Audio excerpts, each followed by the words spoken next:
Welcome into the Ravens Rundown. I am your host, Joey Petersen. On today's show, we're going to be taking a look at ESPN's 53-man roster projection for your Baltimore Ravens, and I'm going to give you 5 surprise cut candidates that ESPN believes will not make that final roster once that day comes in late August. I want to start by giving you a reminder, though, okay? Anything can happen during training camp.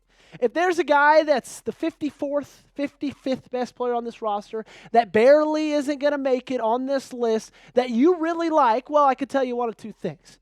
One, he could absolutely ball out over the next couple of weeks, so don't get upset. Don't be mad. We're just at the start of training camp. We got a lot longer to go. He could end up making this roster. And I think also the second thing we need to take in mind, it's easy to do this now, but we got a lot of practices and even some preseason games left. Unfortunately, usually, by the time we start the season, there's a couple of key guys injured, and some of those 54th, 55th best players end up getting those roster spots, end up making the team. So this is just a projection, but hey, it's from the big guys at the four-letter network, so that means we got to talk about it. Starting off with our first cut candidate from ESPN, it is one David Ojabo. So if David Ojabo didn't make the 53-man roster, and he's an edge rusher, who did in that edge rushing unit? Odafe Owe, Kyle Van Noy, Tavius Robinson, who many people, myself included, think is going to be the guy they choose over David Ojabo, and then Mike Green and Adisa Isaac. The top two, bottom two, those guys are locks. It's going to come down between Robinson and Ojabo, and in this case, it came down to Robinson. This is the right move. Okay? I have no doubts in my mind that this is the right move that Baltimore should make. Hopefully Baltimore will make, okay? Because if you look at the two of them last season, Tavius Robinson was not only on the field far more than David Ojabo was, but he was far more effective when on it. 485 snaps, 32 tackles. He almost quadrupled the amount of tackles David Ojabo got. Doubled his tackles for loss, had a sack and a half more, and almost 3 times the amount of stops that Ojabo had. And I know it's hard for you guys to, I don't know how to put this lightly and kindly. It's hard for you guys to accept this, okay? It's time for this to happen. A lot of people see the fact that David Ojabo was a second-round pick. He was a guy that Baltimore took a risk on, right? Because he suffered that horrible injury in his pro day in Michigan, and before that, he would have been a first-rounder, and so you got this steal in the second round and all this. He hasn't been good. He hasn't been good, okay? And because he's a second-rounder, you're paying him a good bit of money, so cutting him is going to save you a good bit of money as well. It's time for David Ojabo to not be on this roster anymore. I don't care if he's an international pathway player and gets you a 91st guy. That means 0 to me because the 91st guy probably is going to make the roster anyway. So what's the difference in keeping a guy on a roster just to get 91 guys when that guy's not even going to make it? It doesn't make sense to me.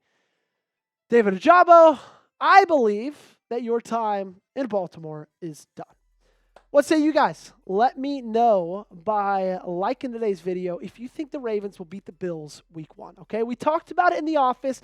I'm just trying to gauge the fan base. If you think they're going to beat Buffalo in Buffalo on week 1, do me one big favor and hit today's thumbs up button.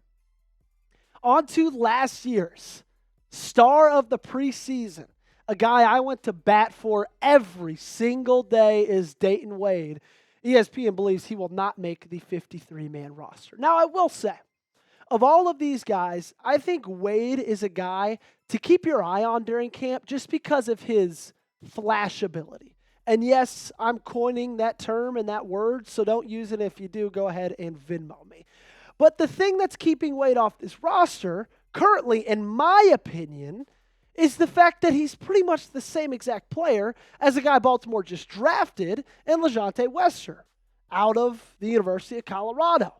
Both small guys, 5'9", 183 and 163 pounds. Both young, both lightning fast, both really great in the return game. Like, they're two very similar players.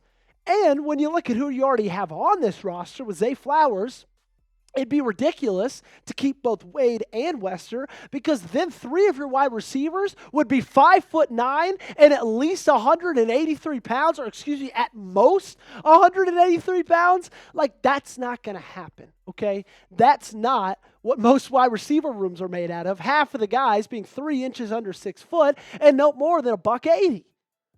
So I believe LeJohntay Wester is going to get the nod over Dayton Wade. ESPN believes me as well because they're pretty much the same player. LeJohntay Wester is just younger and is going to have more tread on the tires because of that. But who knows? Maybe Dayton Wade's going to do this year what he did last year. Came out, was absolutely dominant in the preseason. If he is, you might want to type those DWs. Let me know who makes the roster. Is it LeJohntay Wester? Is it Dayton Wade? You let me know in the comment section down below. Sticking on the offensive side of the ball, let's go up to the offensive line, to the center position with Nick Samak. ESPN had Baltimore taking 9 offensive linemen. Nick Samak was not one of them. Included in the backups was Ben Cleveland, Joe Noteboom, Emory Jones Jr., and Carson Vinson. And this surprises me a little bit, okay? Because Nick Samak was a guy you drafted in 2023. And no, he didn't make the 53-man roster last year. I kind of thought that a year on the practice squad, a year in the National Football League, he was going to be able to take that next step this next year to at least be a valuable depth piece on this roster on the interior. But I think what surprises me the most is in this roster projection, Baltimore takes 4 running backs. Derrick Henry, obviously. Justice Hill, obviously. Keaton Mitchell, obviously. But then they also took Rasheen Ali, which was a surprise to me because you also took Pat Ricard.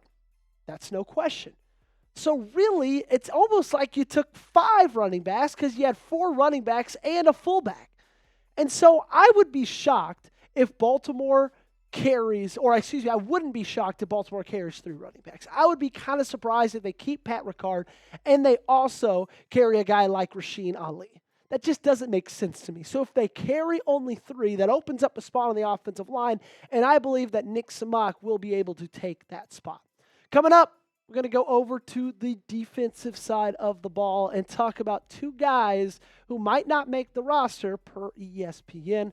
But before that, what should make the roster, I'm talking about the closet roster, is this cutoff hoodie. Go to chatsports.com/cutoff hoodie to get this today for only $33. It was $55, now down to $33. If you could do the quick math, that's $22 off, guys. I don't know if you've seen prices of things these days, but let me give you a hint. They're expensive, okay?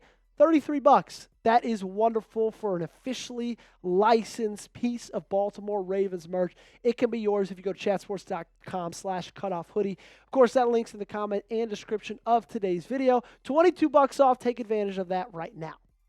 Let's talk linebacker, and let's talk Chandler Martin. He was not in the 53-man roster projection from ESPN. And I know what you're saying, Joey. How was that surprise? Chandler Martin's an undrafted free agent. Obviously, he's not going to make the 53-man roster. But I rebuttal to you and say, guys, he balled out during minicamp. This was a guy that every indication was that he was absolutely dominant. And I know we're in a training camp. Minicamp is long in the past, right? They're not going to judge who makes the 53-man off what you do in minicamp. But I look and I think about the linebacker room, and it's like I wouldn't be shocked if Chandler Martin makes it over Jake Hummel. Would you be surprised? Because I sure wouldn't. Chandler Martin is one of those guys who, when he's on the field, you notice him because he's such an athletic freak. Sure, he's not the biggest guy. He's not the strongest guy, but he's usually the fastest guy on the field any given time he's on it when looking at the linebacker room and honestly when looking at the entire defense. And when you look at this room, Trenton Simpson's a lock. Roquan Smith is a lock. Teddy Buchanan's a lock. I think they're going to take one more guy, and I think it ultimately boils down between Jake Hummel and Chandler Martin, which means it's only ultimately going to boil down between who makes more plays in training camp and who makes more plays in the preseason. And if there's anything that we've known about the Baltimore Ravens is they typically like bringing at least one UDFA on the roster. That's what they've done in their history, right? Last year it was Bo Braid. This year it might be Chandler Martin. Take a guess for me. How many UDFAs do you think make the final roster? I think it's only going to be one, okay? Maybe it's Jay Higgins, the other linebacker out of Iowa. Maybe it's Chandler Martin. Maybe it's somebody totally different. You let me know your thoughts in the comment section down below. We're going to go over to the cornerbacks now, and that's how we're going to round this one out with Robert Longerbeam, the corner out of Rutgers. ESPN has him just on the outside of the 53-man roster as they take 7 corners. Marlon Humphrey, Nate Wiggins, Jair Alexander, Chidobe Awuzie, those 4 guys aren't going anywhere. And TJ Tampa in that group as well. And then Bilal Kone and Jalen Armour-Davis round out this group. I don't think Jalen Armour-Davis is a shoo-in over Longerbeam, okay? I think probably he's going to get the nod just because he's played more in the National Football League. But you can also turn that on its head and say, okay, if they don't think they can trust Jalen Armour-Davis, they'd save a lot more money with cutting him over cutting Longerbeam because they'd save $1.1 million if they do so. And so if you believe that neither of them are going to see the field much, if you believe they're kind of on the same space, maybe Jalen Armour-Davis is just a touch over a guy like Longerbeam, maybe that $1.1 million save pushes Longerbeam back over him. And we got to remember, though, when talking about JAD, is that Zach Orr in minicamp confirmed that they're giving him looks at safety after the Ardarius Washington injury. He said he's one of the smartest guys in the room, and he's trying to get as many guys to be as versatile as they can in that secondary. If Jalen Armour-Davis can come out and he can prove, you know what, I can play both positions, I can play anywhere you need me to, he will get that final roster spot, and then you're going to be looking at a competition between Bilal Kone and Robert Longerbeam, and in that case, I'd probably give the edge to Kone. But if Jalen Armour-Davis isn't great at safety, and they say, you know what, he's just kind of a liability there, let's just keep him in that corner, then I think that's a battle between Robert and Jalen to look at. Make your call for me. Name a Ravens player you think gets cut. I just gave you 5. Okay, I need you to give me just 1. It can be the same as me. It can be something totally different. Just let me know in the comment section down below. We're going to get on out of here. Appreciate every single one of you guys for hanging out with us on today's show. Make sure you got me followed on Instagram and on Twitter. And more than anything, if you do anything after today, make sure you hit that subscribe button and join us for nonstop coverage of your favorite team.